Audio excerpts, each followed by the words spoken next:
Okay, so to wrap up our last day of law school, our first day of law school, last lecture of that first day, we talked about torts, was that class, and focused on the development of liability based upon fault. And it's essential to understand that this is a development. That's the thing about torts. So torts is a civil wrong where the law can provide a remedy. So in civil procedure, we talked about the civil procedure. And in torts, we actually talk about those wrongs. So civil procedure is how to prosecute the law, and torts is what laws are you prosecuting, or really what are you arguing for. Okay, so there's pretty much every case that you deal with has a tort, from McDonald's injuries and for hot coffee, or personal injury from car accidents, or you got hit in the face with a stick, or anyways, you get the gist. But the purpose of having torts is to find a peaceful way of adjusting the wrongs of injured parties, and it's to dissuade people from participating in wrongful or irresponsible conduct.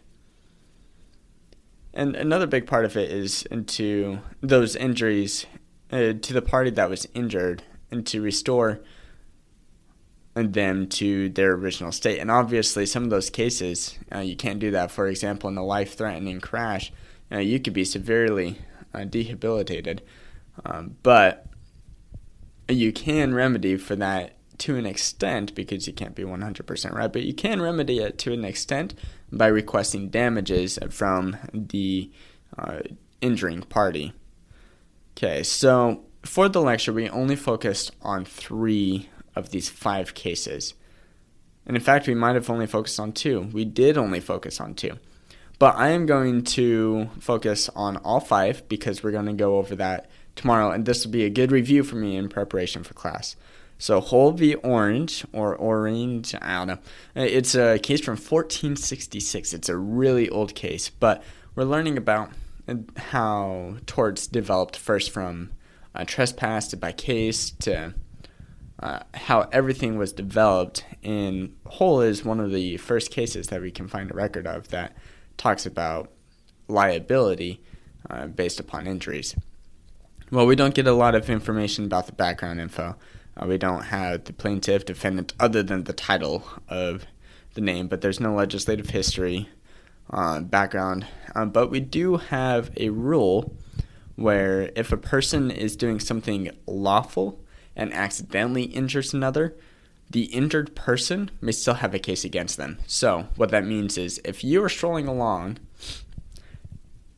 and you are, let's go for a different example. If you're building a house and you're raising timber to be a part of the house, and one of the timber accidentally, no fault of your own, falls and hits somebody that is passing by or lands on a neighbor house, that neighbor may still have a case against you even though you had no intention of hurting that individual.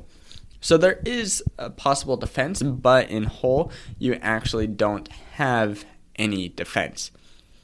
Okay, let's go over Weaver v. Ward.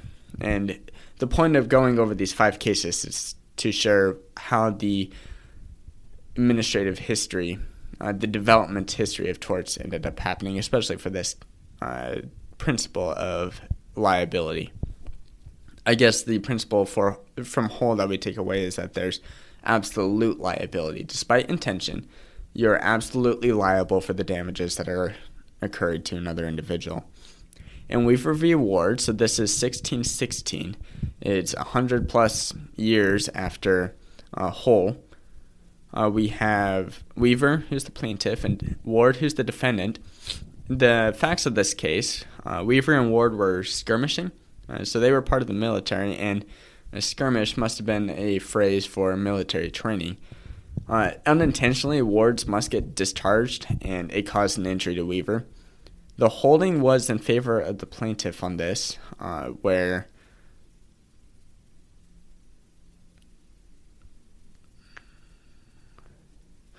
but I'm not entirely sure. I'll have to look into that more, but the analysis is what matters.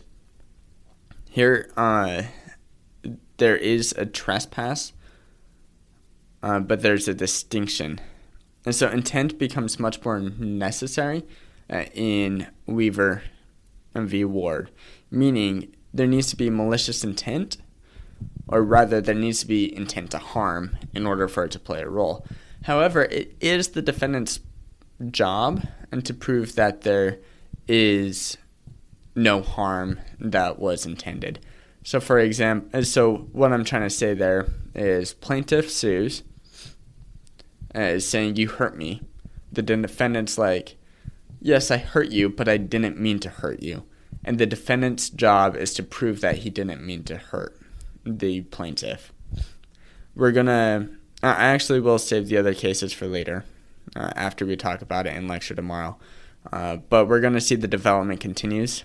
Brown v. Kendall, we're going to talk about Cohen v. Petty, and we're going to talk about Spano versus Perini Corps.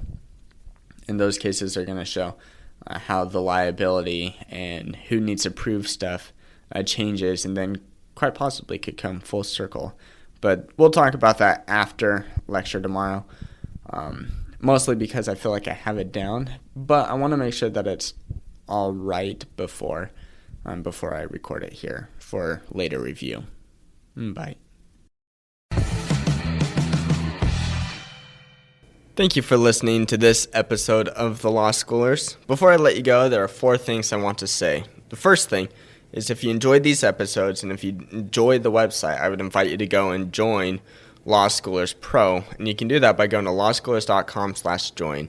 It's a way for you to support us, but there's also a lot of features there that I think you will enjoy.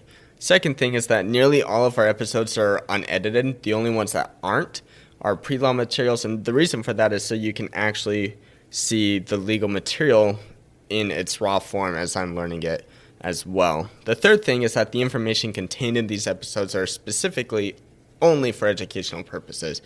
They're not to be used as legal advice, and with that, the fourth thing is, if it is used as legal advice, we are not liable. That is, Law Schoolers is not liable for any legal outcomes. Thank you again for enjoying the show. Have a good one.